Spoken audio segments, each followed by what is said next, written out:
Hello and welcome to this week's episode, which is supposedly a bite-sized one. But it went on a little longer than it should have, as always. But never mind. The one thing I did want to stress before we begin is that this one was primarily made to be enjoyed as a video.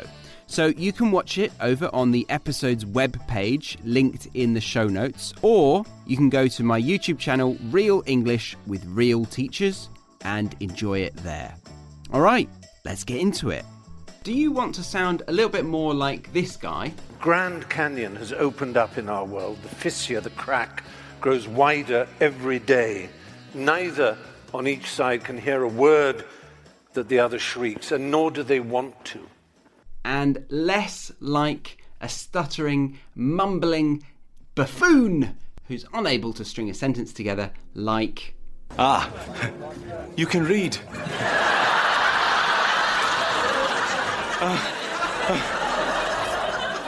I mean, you are reading. Sorry. It's nice to see people reading. Not a lot of people read these days. People prefer to, hear. Well, stay tuned, because this video is focusing on super advanced vocabulary to make you sound like an intellectual human. Not suggesting that you're not. If you watch this video, you'll sound more like one. A quick heads up, there are 3 parts to this video. Each one focuses on a super advanced word, yes. The first is an adjective, the second is a verb, and the third is a noun. I will, however, be sprinkling all sections with additional colloquial expressions, so be sure to watch all 3 sections. And I have created a worksheet for you to access for free that covers some of the vocabulary and definitions in this video. If you would like to access it, all you need to do is click the link in the description box. You enter your name and your email address, and then you will immediately get access to a bunch of free resources I have taken a long time to make for you. So click that link in the description box that says free worksheet, and you can enjoy that whilst consuming this episode. And if you stay till the end, I have a pretty methodical approach to explaining advanced vocabulary. There's a 5-step process involved that I have found very effective over my years of teaching English. And if you stay till the end, I will teach you that process. All right, to kick things off, we have a rather pleasant adjective, salubrious. This one is used either when talking about a place and it suggests it's pleasant to live in, but from what I have been exposed to, it's usually used in a negative sense. For example, we had to move to a house in a less salubrious area. So it means run down or not pleasant in the negative, right? So I have also heard people use a sarcastic tone with it. Is their new place nice?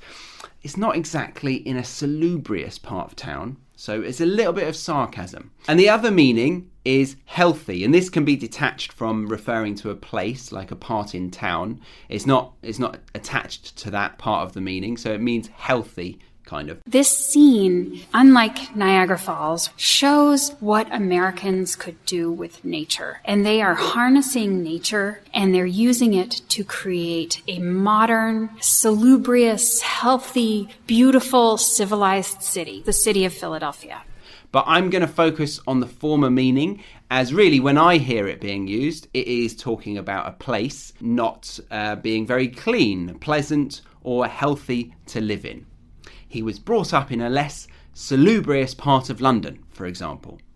So you can think of some simple words like pleasant, grand, or upmarket.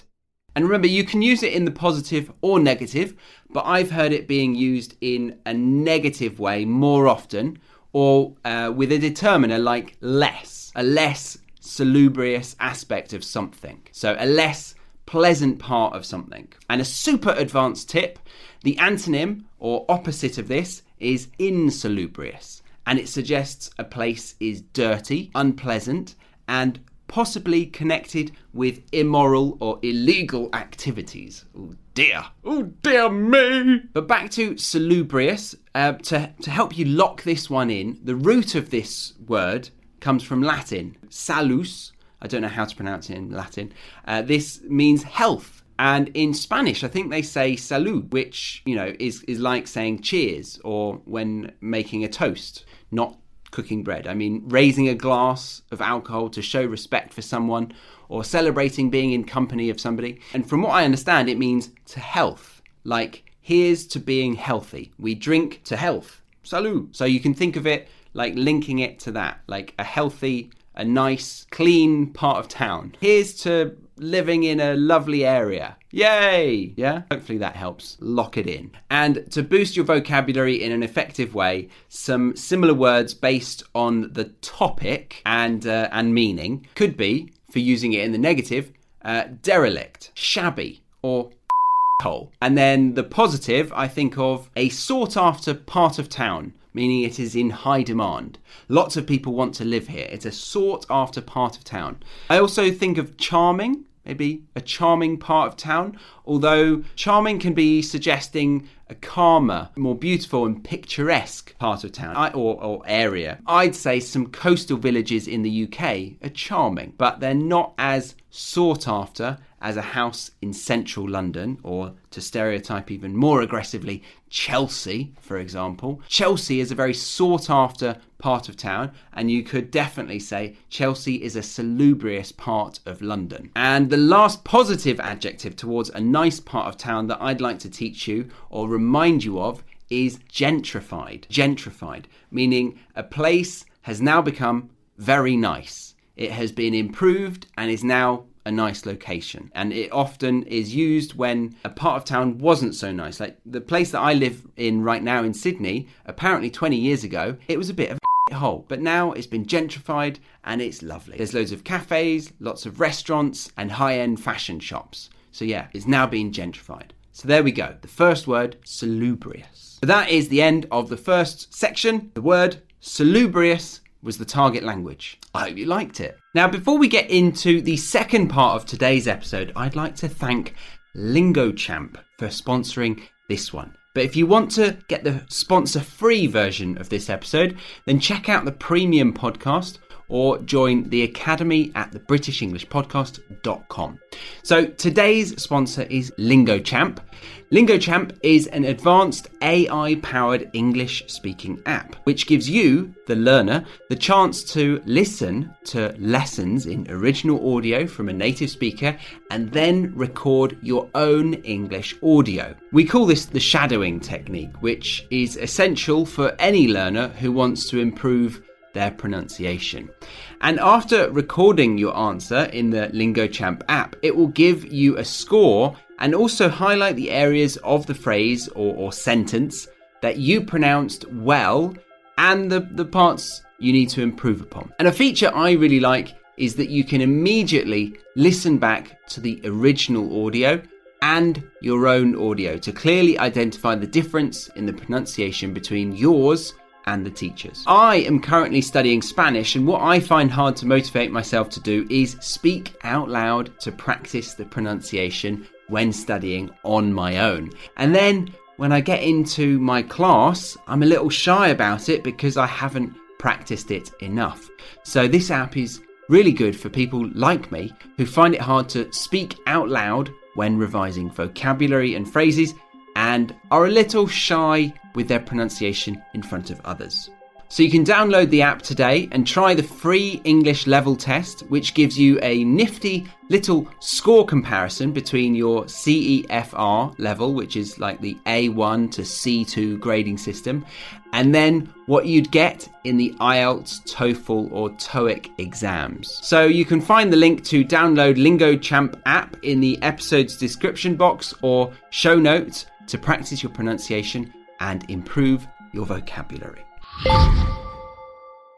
Next up, we have a slightly more common one. It's a verb and it's to forego. To forego. And it means to not have or do something enjoyable. For example, I will have to forego the pleasure of seeing you this week. Another one, he had to forego sleep in order to win the race. He had to forego sleep in order to win the race. And another one, so they were willing to forego everything apart from one section of the bill, for example, like the legal contract for the country. Another random sentence I found online that was almost suitable, but I had to change it a bit. We should apparently forego a compliment about a young person's appearance and instead focus on praising their personality. Forego complimenting somebody on their appearance and instead focus on praising their personality. Don't do something that is apparently nice. Instead, we should do something else. So to forego, to not have or do something enjoyable. The present participle is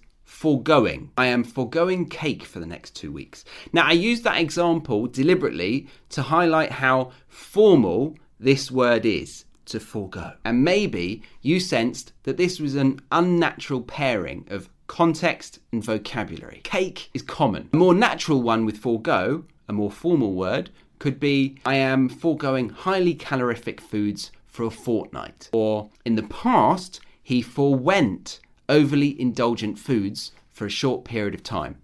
And then finally, the past participle is foregone. The opportunity to scoff one's face is being foregone, which is a real tragedy. Again, scoff your face is informal, so it doesn't pair very well. Hopefully, by showing you these unnatural pairings, you get a better sense of where to put it in your language and in your communication with people. And if you didn't know, to scoff one's face means to eat like a pig, eat aggressively a lot of food, scoff it in there.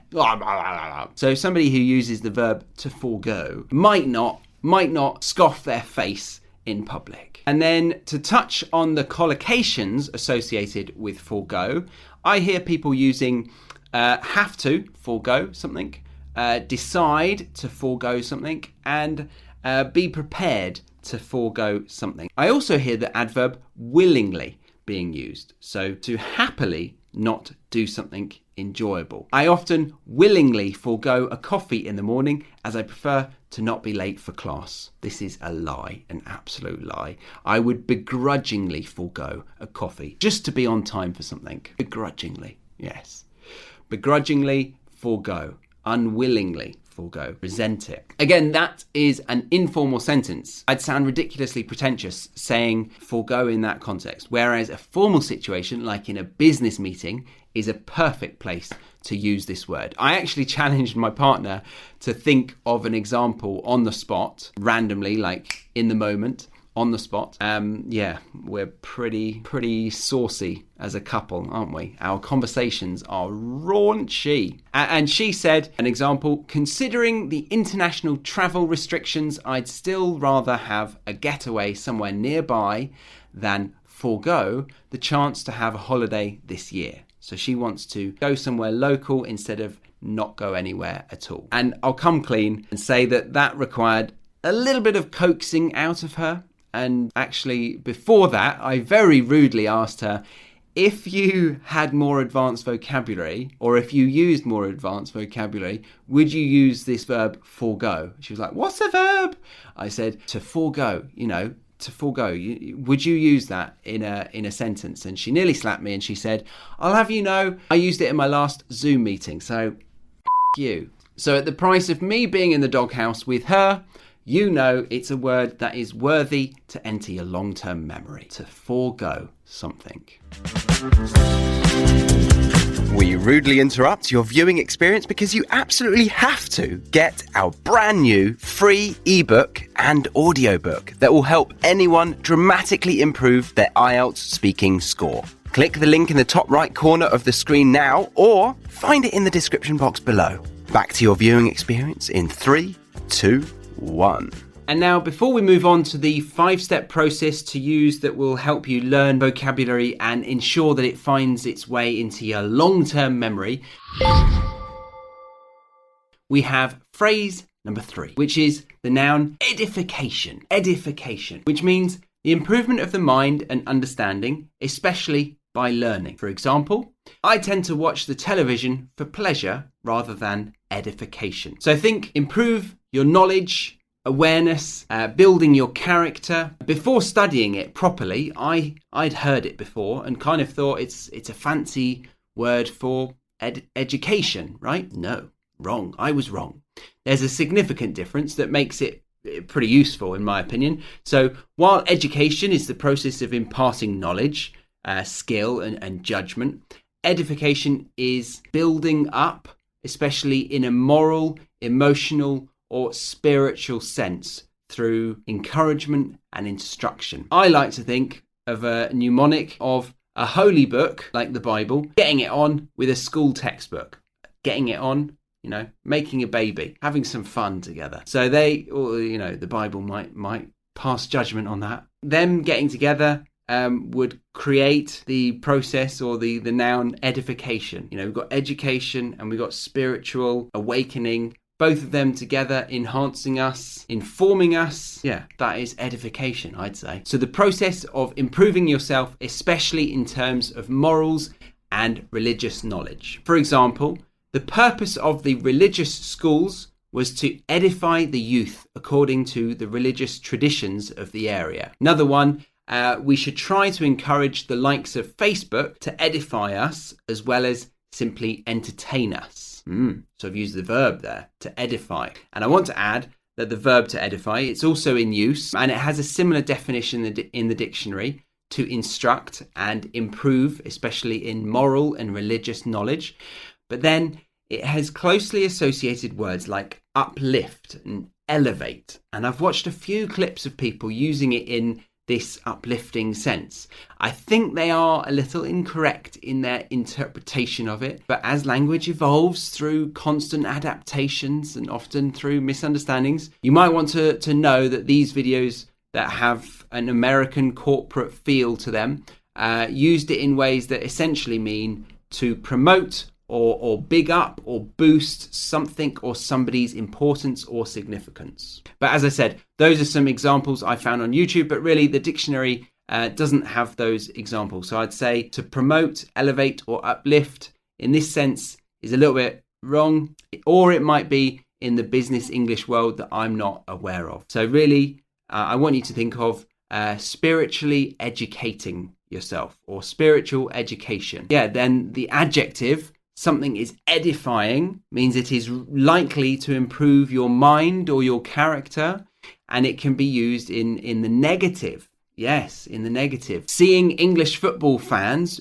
being racist when reacting to the loss of the Euros was not exactly an edifying sight. It was saddening in a moral way. So it was not exactly edifying. So we were using it in the negative, I suppose, with sarcasm, a little bit of sarcasm. Not exactly edifying, is it, to learn that the country that I think is progressive has still got some fundamental problems with racism. Anyway, the word edification, to edify, or something is edifying. All right, now let's get on to the 5-step process I use to teach or even learn advanced vocabulary. But remember to check out LingoChamp, that app that helps you practice your pronunciation at home.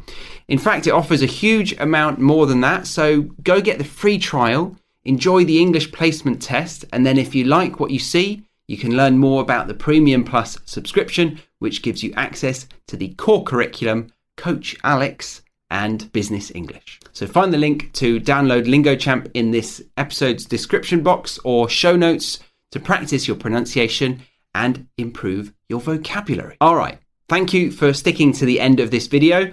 So the 5-step process I was keeping in mind when going through this vocabulary, and that I try to use whenever possible with advanced vocabulary to increase the likelihood of retention, starts with the obvious, a good old-fashioned definition.